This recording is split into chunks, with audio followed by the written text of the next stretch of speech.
دوستان مکرم، غوث اعظم کی بہت ساری تاریخ ہے، ان کی تمام کرامتیں ہیں بچپن سے لے کر.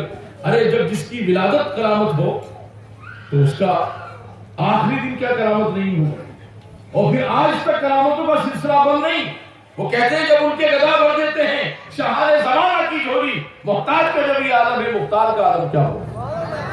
سرکار غوث اعظم آپ جب تشریف دنیا میں لائے تو رمضان کا لفظ تھا، چاند دکھا کہ نہیں دکھا، ایک دن گزر چکا تھا. لوگوں نے کہا یہ شور جب بستی میں مچا تو سرکار غوث اعظم کی گھر کی خبر آئی کہ چاند پر مسئلہ چل رہا ہے. آپ کی والدہ نے فرمایا کہ آج دن بھر سے ہمارے بیٹے نے دودھ ہی نہیں پیا. پتہ یہ لگا کہ غوث اعظم ابھی عہد طفلی میں ہے اور شریعت مطہرہ کی پابندی کی جا رہی ہے. رمضان میں دن بھر دودھ نہیں، افطار کے بعد دودھ پیا جا رہا ہے. تو آگے آپ نے سب تاریخ پڑھی ہوگی، کرامتیں ان کی سوانے کہ کس طرح نسل در نسل اصل زندگی کے راستے طے کیے جاتے ہیں. ابھی شاہد بھائی وہ شعر پڑھ رہے تھے کہ یہاں ایوب کے مہمان وہاں مہمان اللہ کے. تو دوستان مکرم، اللہ کے نبی صلی اللہ علیہ وسلم کو رب تبارک تعالیٰ نے مالک کے کل بنا کر کے بھیجا. اور یہاں ایک نکتہ ہے چھوٹا سا.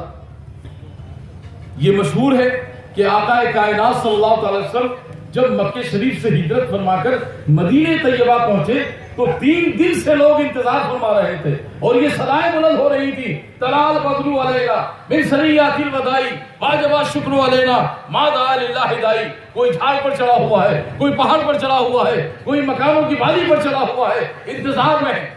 اور مشہور ہے یہ واقعہ کہ آقا صلی اللہ علیہ وسلم جب داخل مدینہ ہوئے، ہر آدمی اس انتظار میں تھا کہ سرکار میرے گھر تشریف لائیں، میرے گھر تشریف لائیں. لیکن آقا صلی اللہ علیہ وسلم فرمایا یہ اونٹنی جس مکان میں جا کر بیٹھے گی میرا قیام وہی رہے گا. اور دنیا نے یہ منظر بھی دیکھا. بیان یوں کیا جاتا ہے کہ آقا صلی اللہ علیہ وسلم کی اونٹنی حضرت ابو ایوب انصاری رضی اللہ عنہ کے مکان پر جا کر بیٹھ گئی. اور حضرت ایوب آپ کے استقبال کے لیے نہیں آئے. دوستان مکرم ادھر توجہ رکھیے، وقت کی نزاکت ہے. میں کچھ خاص نقطوں پر آپ کی توجہ دلاؤں گا، اس کے بعد انشاءاللہ تعالی صلاۃ والسلام اور کل پھر صبح دعوت شادی. لوگوں نے کہا یا رسول اللہ پورا مدینہ 3 دن سے آپ کا انتظار کر رہا تھا، لیکن یہ اونٹنی نے جہاں قیام کیا ہے وہ شخص تو لینے بھی نہیں آئے. تو سرکار پاک صلی اللہ علیہ وسلم اپنی چادر مبارک اٹھائی اور کسی صحابی کو دی اور فرمایا کہ جاؤ ایوب کو دے دو. عالم الغیب والشہادہ هو الرحمن الرحیم، اس غیب جاننے والے رب کے وہ نبی جن کو اللہ تعالیٰ نے سراپا غیب بنا کر بھیجا. کسی نے کہا نہیں کہ اندر کیا چل رہا ہے، کیوں ایوب نہیں آئے، بس یہ شکایت تھی حضرت ایوب نہیں آئے ہیں یا رسول اللہ، باقی سب حاضر ہیں. آپ نے فرمایا کہ میری چادر مبارک ایوب کے گھر اندر پہنچا دو. جب چادر دی گئی حضرت ابو ایوب انصاری رضی اللہ عنہ باہر تشریف لائے، یعنی ان کے پاس پہننے کے لیے کپڑے تک نہیں تھے. اللہ کے نبی صلی اللہ علیہ وسلم نے اس جگہ قیام فرمایا دنیا کو یہ بتانے کے لیے کہ لوگوں وہاں پر چلے جاؤ جہاں کچھ نہیں ہے، تمہارے پہنچنے سے سب کچھ ہو جائے. سبحان اللہ.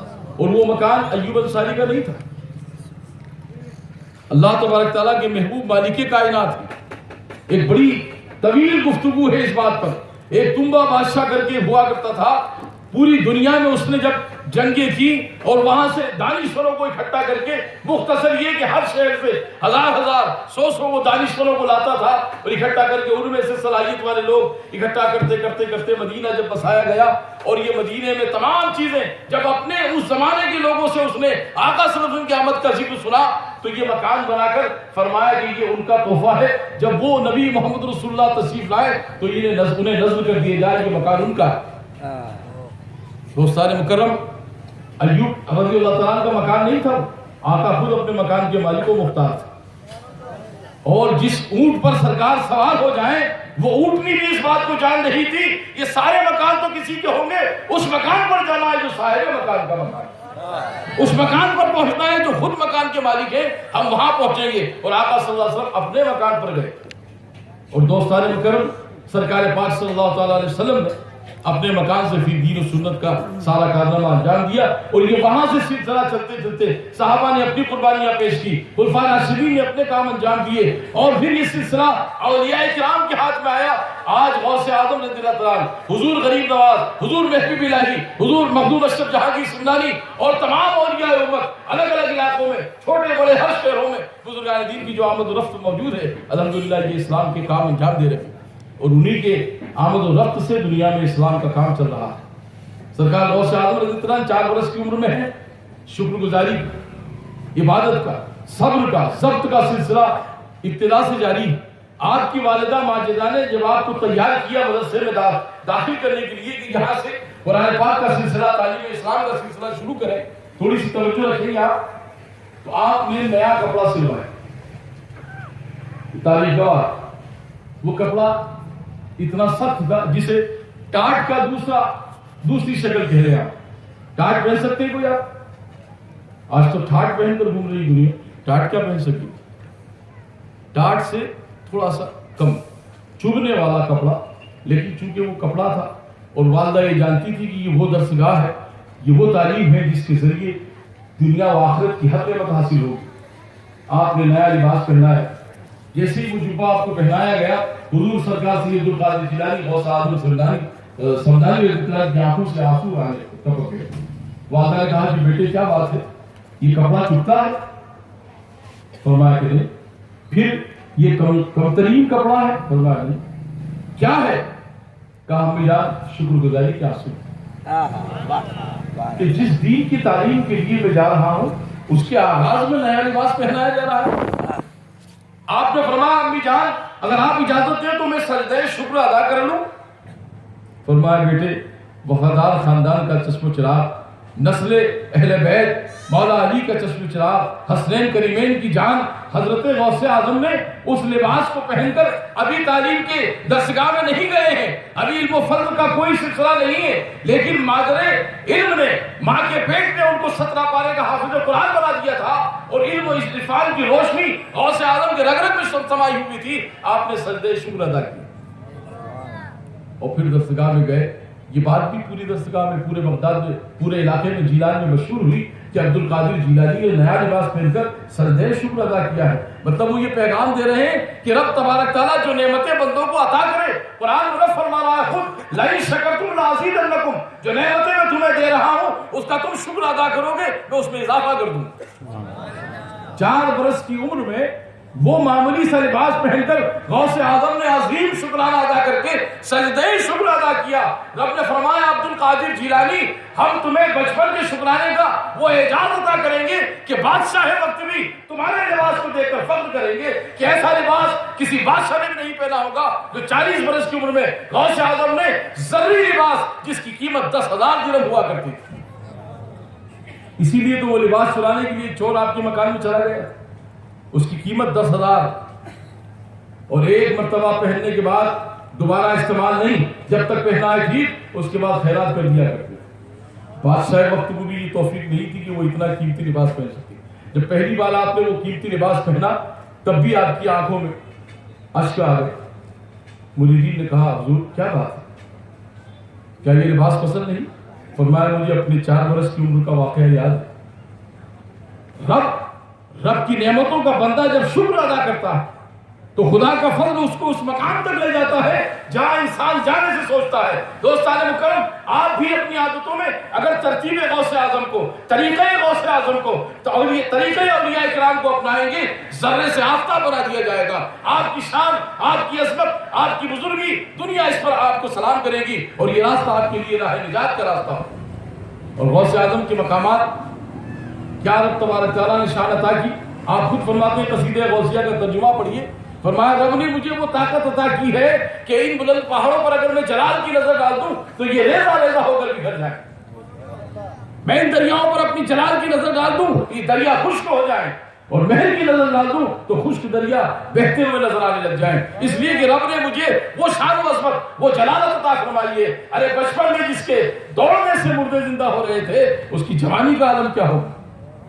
آپ نے برہان پور کا ایک واقعہ سنا ہوگا، الحمدللہ سرکار برہانپور کی شہزادے حضور شہزادے سرکار برہانپور علامہ باقی میں صاحب اللہ تشریف فرما ہے.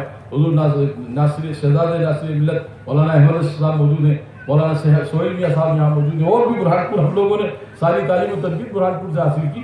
برہانپور وہ جگہ ہے جہاں علم و عرفان کے چراغ آج بھی جل رہے ہیں اور وہ پورے عالم کو منور کر رہے ہیں. غوث اعظم کی نیاز وہاں پر حضرت جانتے ہوں گے, وہ ایک دھوبی تھا, وہ غوث پاک کی نیاز دلایا کرتا تھا پابندی کے ساتھ. ہر سال 11ویں شریف کی نیاز ہو رہی, اور وہ مسلمان نہیں, بس چاہنے والا ہے غوث اعظم.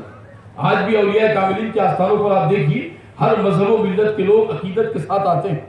اگر ان کی توجہات صحیح طریقے سے ہے تو صاحب مزار کی نظر اس کے دل پر جب پڑتی ہے تو وہ کہہ پڑتا ہے لا الہ الا اللہ محمد رسول اللہ. وہ دھوبی پابندی کے ساتھ نیاز دلایا کرتا تھا. انتقال ہو گیا,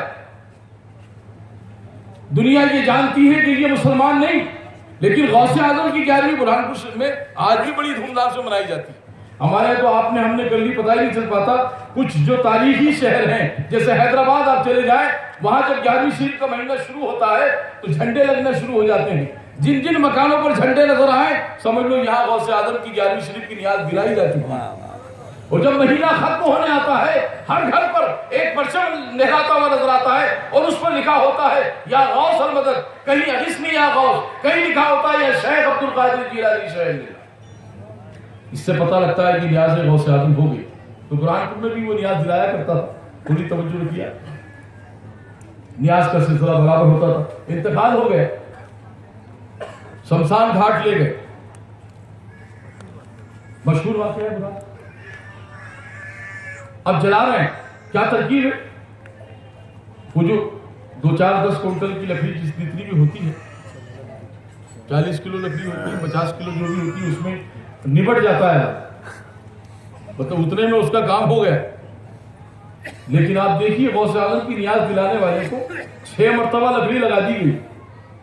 برہانپور کی تاریخ میں یہ لکھا ہے کہ وہ جو اس کا کپڑا جس میں رکھا تھا اس کو وہ تک جلنے کو تیار تھا. کپڑا بھی جس میں لپیٹ رکھا تھا, کیا کہیں گے اس کو اس زبان میں, کفن, وہ بھی سلامت. لکڑی پر لکڑی جلائی جا رہی, بات پھیلنے لگی. اب جب تک وہ نہ نپٹ جائے رشتہ دار گھر کیسے آئے؟ یہ کے بعد دیگرے لکڑی لائی جا رہی, لگائی جا رہی. برہانپور ویسے بھی آج بھی لکڑیوں کا شہر, خوب لکڑیاں ہیں, اگر کچھ مسئلہ ہو تو کوئی پریشانی نہیں آتی. وہ گیس کے چولہے والے نیاز میں کم کام کرتے ہیں, لکڑیاں زیادہ کام کرتی ہیں. لگا دی گئی, بھاگ دوڑ بج گئی, شام ہو گئی, بیزار ہو گئے. اب سوچا کہ کل لکڑیاں اکٹھا کریں گے پھر کل جلائیں. رات میں شہر قاضی برہانپور کے خواب میں وہ شخصیت آ گئی جس کی نیاز دلائی جاتی ہے. غوث اعظم تشریف لائے, شہر قاضی برہانپور سے کہا کہ اے قاضی شہر برہانپور, ہمیں پہچانتے ہو؟ فرمایا کہ سرکار جانتے تو نہیں, لیکن اتنا نورانی اور اتنا حسین اور اتنا جمیل چہرہ کبھی نہیں دیکھا. فرمایا کہ یہ مہینہ کون سا ہے؟ کہا 11ویں شریف کا. نیازیں کس کی چل رہی ہیں؟ فرمایا غوث اعظم کی. زیارت کرنا چاہتے ہو؟ فرمایا کہ ہاں میں تو عبد القادر جیلانی. سرکار آپ مجھ غلام کے خواب میں, فرمایا ہم اس لیے آئے ہیں کہ ایک ہمارا چاہنے والا شمشان میں لکڑیوں پر لکڑیاں لگائی جا رہی ہیں اور جلانے کے لیے اس کو ہر کوشش کی جا رہی ہے, لیکن یہ ہے کہ اس کا کفن بھی جلنے کو تیار نہیں.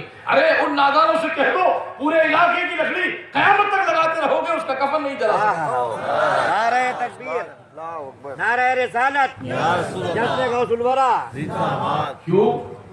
فرمایا کہ وہ عبد القادر جیلانی کا چاہنے والا. قاضی شہر نے سوال کیا, سرکار وہ تو کافر ہے. فرمایا عبد القادر جیلانی کو مانے اور کافر مرے, غوث اعظم کو چاہے اور بے ایمان مرے؟ ایسا ہو ہی نہیں سکتا. جب اس کی روح پرواز کرنے کا وقت آیا, قضا کے عالم میں جب وہ تھا, ہماری غیرت نے گوارا نہیں کیا, ہماری نیاز دلائے اور بے ایمان مرے. ہم نے پہنچ کر اس کو کلمہ طیب پڑھا دیا ہے, وہ اسلام میں آ چکا ہے, مسلمان ہو چکا ہے. سبحان اللہ, سبحان اللہ. نعرہ تکبیر, نعرہ رسالت, فیضان غوث اعظم زندہ باد. اسلام قبول کر چکا ہے, لہذا تم جاؤ اس کو شمشان سے نکالو اور لا کر اس کی نماز جنازہ پڑھاؤ اور نماز جنازہ کے بعد پھر اس کو مسلمان قبرستان میں دفن کرو۔ میرے دوستوں، جب وہ ساری زندگی کافر رہ کر نیاز غوث اعظم دلا کر مرتے وقت صاحب ایمان ہو سکتا ہے تو ہم تو مسلمان ہیں الحمدللہ۔ اگر غوث پاک سے سچی محبت کا سلسلہ رہا تو یہ طے کر لو، موت ایمان پر ہوگی، قبر میں راحت ہوگی، حشر میں شفاعت ہوگی، جنت میں دیدار ہو جائے گا۔